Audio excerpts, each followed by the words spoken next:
Hey guys, what's up? CGB back rolling on with the quest for the best on a beautiful Monday.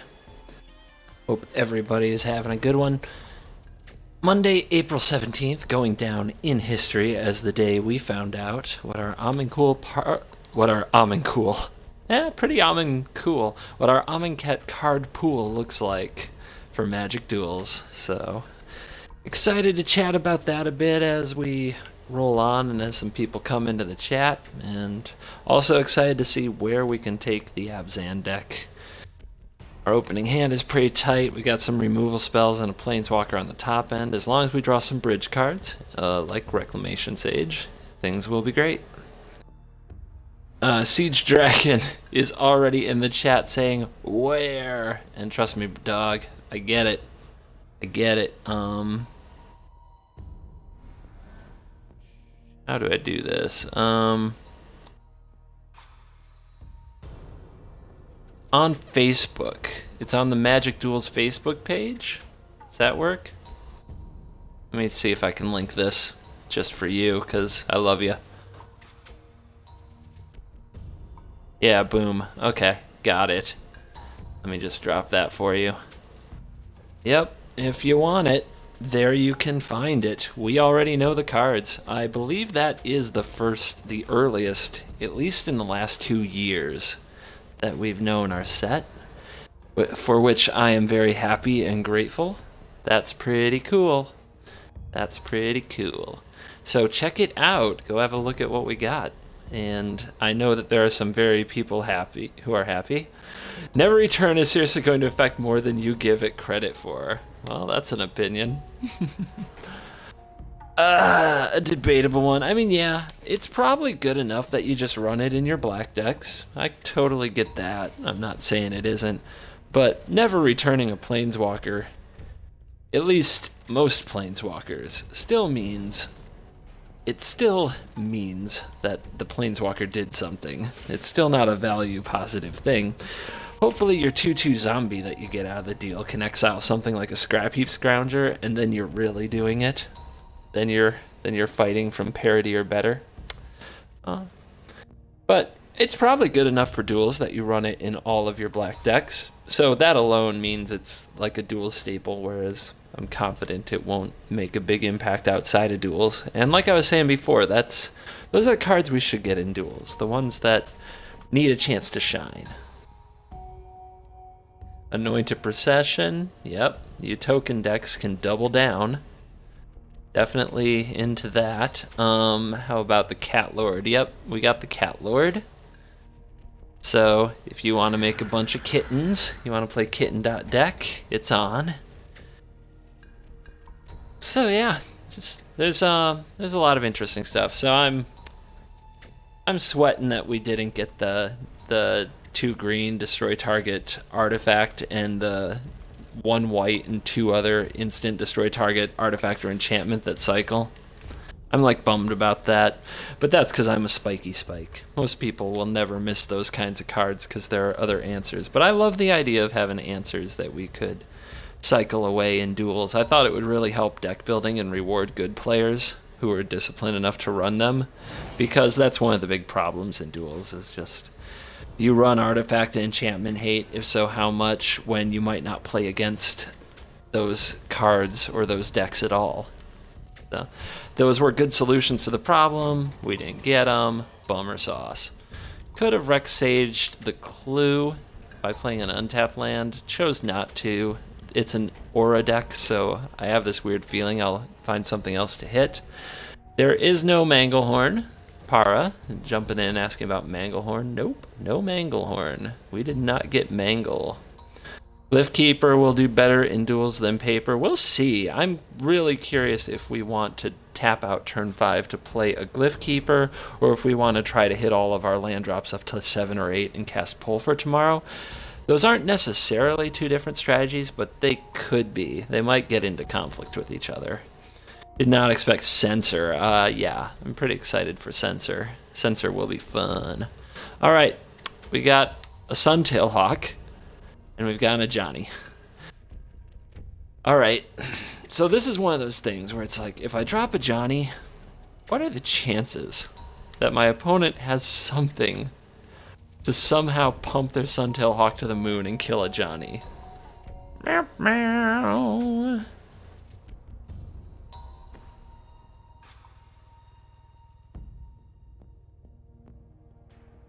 Bounce says, with a sarcastic face, you want to play everything on turn that you have the mana to do so. Well, I mean, that should be plan A. I just see two different decks. Like, there's kind of the tap-out control deck that, you know, you lock down what they do for a few turns, and then you slam something like a Sphinx.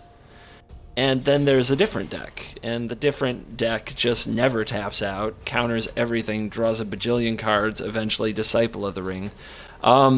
I think that those are two different strategies. You could put them together. It's probably not the worst thing you could do, but I don't know it's where you want to be. That's all I'm saying. I'm not trying to just be a pain in the butt to be a pain in the butt. Alright. Let's get that keeper out of the way.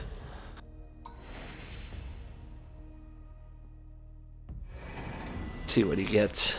Hopefully an aura. Yeah, it is an aura. How about that?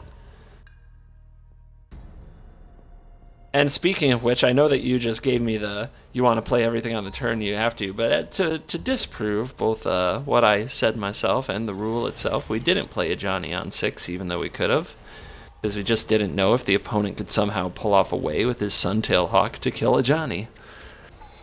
Instead, since we have so many answers, doing so, wait, it's going to pay out, is going to be a lot more set up. Abzan, by the way, you draw out of touch is 9-0 record. 9-0. And looking good against Mr. Suntail Hawk. So Censor. Censor is a pretty neat card to have in the meta, in the control shells. I think a lot of players on ladder will get got by Censor. Before things are over and done, I might be one of them, for God's sakes. That is a heck of a card to have running around. 2-mana counterspell if the opponent isn't willing to find another mana to hold up. Okay. Well, we're lower on life. We are not lower on creatures, but I could upgrade my Ballista. Wouldn't I rather upgrade my Rex Sage, though, than my Ballista? I'd rather keep my Ballista if I can. Oh wait, I'd have to lose both creatures to get an Angel. That ain't happening. We don't want to do that. All right. Let's play the big Angel.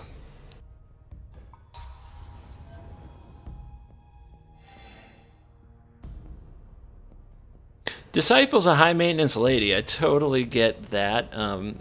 But I think Pull from Tomorrow is the kind of card that makes her a lot less, like, it satisfies her hunger. That's what I'm saying. I think that I think she goes with Pull from Tomorrow. I think the Sphinx goes with maybe some sweepers, like you turn 4 Languish or Yahenni's Expertise, and then you drop that. That's just what's going on in my brain. It doesn't mean anything's right. It's just all brain time. I think it's time to go to 27 land count and cut telling times thanks to cycling cards. It might be. I mean, that's going to be a deck-to-deck decision, but there's certainly a case for it. There's also a case for running less lands, because when you cycle cards, you draw into more lands, and we didn't get the cycling lands, which would have been, in my opinion, a good reason to go up a few lands. I don't know. It depends how many of the cycling cards turn out to be extremely playable, in my opinion. I don't think we got all the ones we could have. It's going to be interesting. There's also the issue if you don't always want to cycle your cycling cards. There are matchups where you want to hold them, but you probably still want to hit your land drops.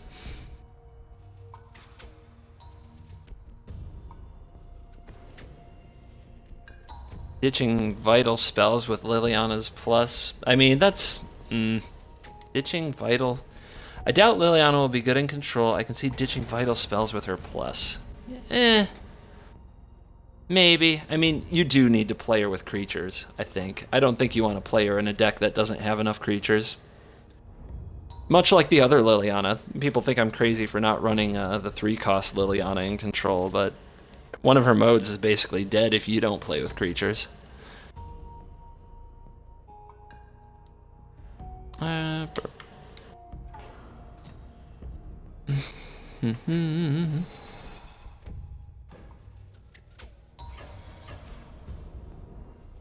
You know, if you're doing the pull from tomorrow deck, you probably don't want 5-drop Liliana. If you're doing the tap out deck, you would probably enjoy her. 3-cost Lily is worse with Censor. Maybe.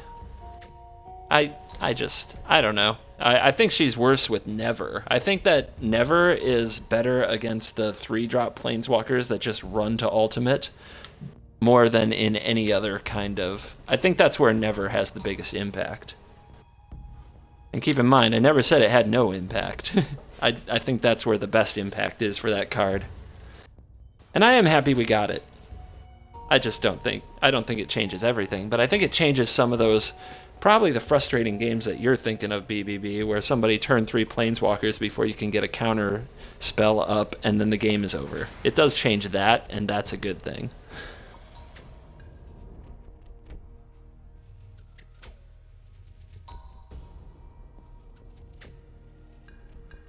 Yep, that's exactly what I just said, I believe.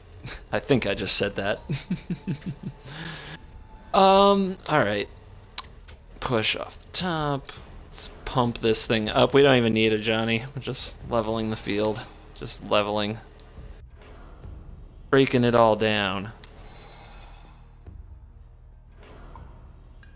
Get out of my way, Hawk. Get out of my way. Sometimes you just go ballista machine gun for a while. Until the board is completely locked down. Then you planeswalk them.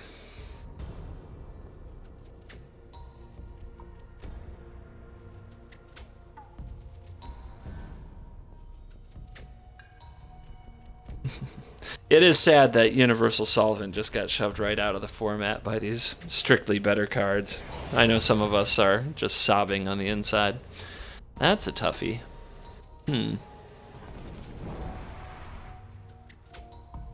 Don't have an immediate answer lined up for that. We'll have to find one. I guess we can double pump Ballista, and that solves the problem, but he'll get to punch us with this. Nope, guess not. Guess he will not get to punch us with that. Playing defense.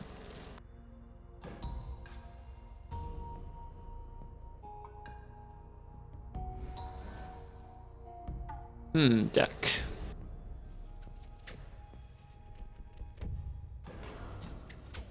Yeah, I think we'll put him in stone rather than blow our Ballista's power. He doesn't activate, so don't have to kill it. And the beats. Thick beats, yo. So what else did we get? Nighthawk, you always have a weird opinion of what cards are gonna you can't wait to play with. We got your Nest of Scarabs, right? We got your -1/-1 thing. Do you have any combos you want to unveil, or are you saving it all for the big surprise? And does anybody else have any cards that they think are radical?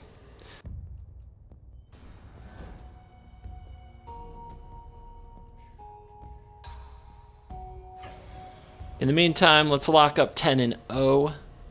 10-0 on Abzan. Abzan Mythic Midrange. Insult will dominate the meta. So I was today already on instant message with the Salt Lord and Xbox Fight Club champion Mobius, who is looking at green and red cards, rampy type big creature stuff. And I immediately talked about the joys of throwing an insult and a fling into such a deck, to which he responded that I was greedy and probably a bunch of garbage. But something tells me that many a game on ladder will end in some kind of a combination of impact being cast and then fling being cast on something in such a tragedy. Such a pile up. Alright, I kill you all is coming after me. I'll have to focus up for a minute. This hand. It's a good hand if we draw a land and we have a grasp. Definitely is good for staying alive and bad for other things. I don't know. But we have all the answers. I'm gonna keep it. This one's really questionable. Really questionable. The score right now is 10-0 for the Abzan deck. 10-0. So what creature would you cast Insult and then fling with? We've heard of Gaia's Revenge and Bristling Hydra. Definitely open the combo door for that. I'm trying to think if there's anything else. Maybe Electrostatic Pummeler that got larger than life. Ah, they're gonna make me sweat that last land. Colossus. Somebody went straight to the top rope. Metalwork Colossus. Okay. Probably a good one. Please hit me. Please don't. Please hit me. I need a land right here. Need a land. So I don't get harvested. Nah, it's a land. We might get punched, but well, we can stabilize. I don't think that white makes the cut in zombies. Well, just looking at the pool, that's pretty rough. I'm also, like you, Siege, I am really skeptical of the black-white zombie mummy deck. Some people will do it.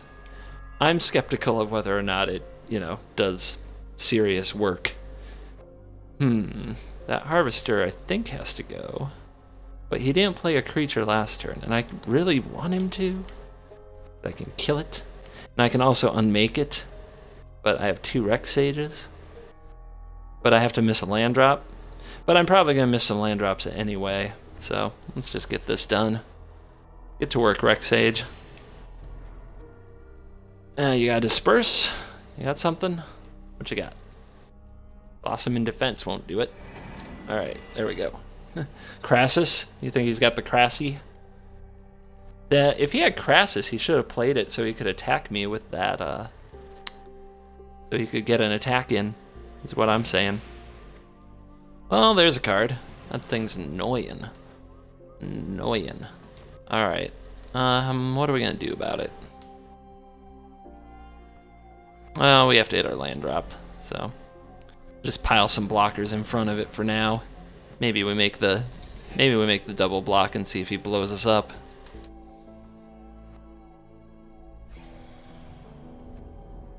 I'll stick with blue-black. Can't leave Jissa and Geralf behind. I'm curious to see what happens with zombies. There's definitely enough cards. My issue always with the tribal decks lately is that the lords are rare. It seems like a pretty big problem for when we only get 2 rares. Uh-oh. Our opponent's going ham. It's gonna happen. It's gonna happen. Guess we're gonna take a punch to the face. Yeah, okay. Yeah, you got more. Right on. That's something. So it's one of those decks. I did not see that coming. Okay, so can we find an answer? A land off the top would go a long way. A different land off the top would go further. Let's see, we play that. He makes it hexproof, but it gets the -3.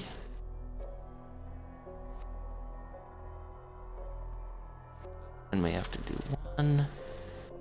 I don't know. This is tough.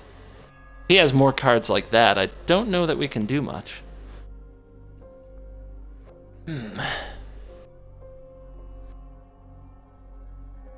I guess we can try to fatal push it. Smush it. He goes 1, 2, 3. Grasp. Push. Block. Maybe I can bait him into an activation. Ick. This is all kinds of ugly. We can also throw this in front. That would fix it. But I really don't want to. Being down land is... The new Lord is an uncommon. That's good. I thought it was a rare. I know that the 2/1 1-mana zombie is a rare, which is too bad, because that card looks pretty freaking sweet. Excited to play with that card. Okay, so he's pivoting. Alright. Now I don't know that I can get to his Hydra. He activates once, I grasp. He activates twice, I push. He activates a third time. Yeah, that doesn't do it. Does he attack? Can he attack? Yep, can attack that Quags. Pump. Can I run him out of energy? I don't think so. Not with what I have. So what do we need to get? White. We need to get white. We do have a planar outburst in the deck that would go a long way. We can also just kind of clutter the battlefield. And the opponent's being a bit shy about attacking at this point. Is he thinking blossoming defense here? Okay. I guess so.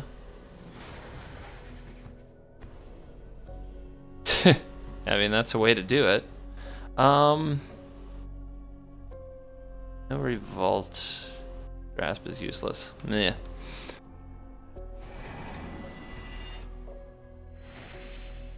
Let's see. What else do I have to do? Oops.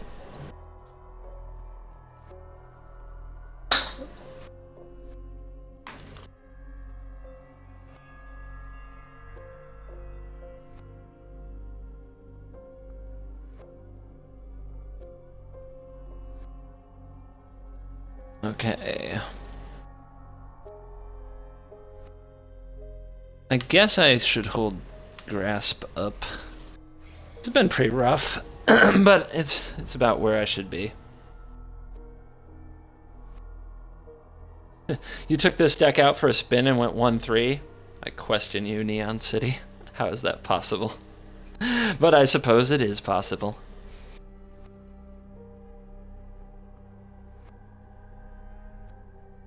Let's see what our opponent wants to do. We might get a loss right here, but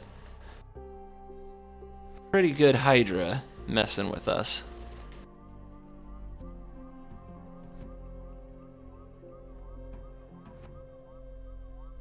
And just enough mana trouble to keep us off balance. Our answers haven't been straightforward as we need them to be.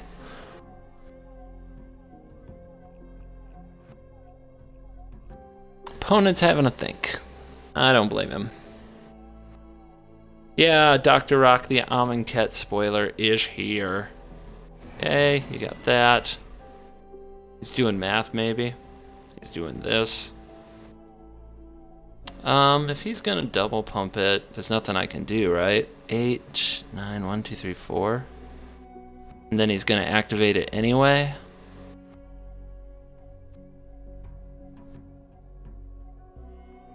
Yeah, nothing I can do. The grass won't do any good.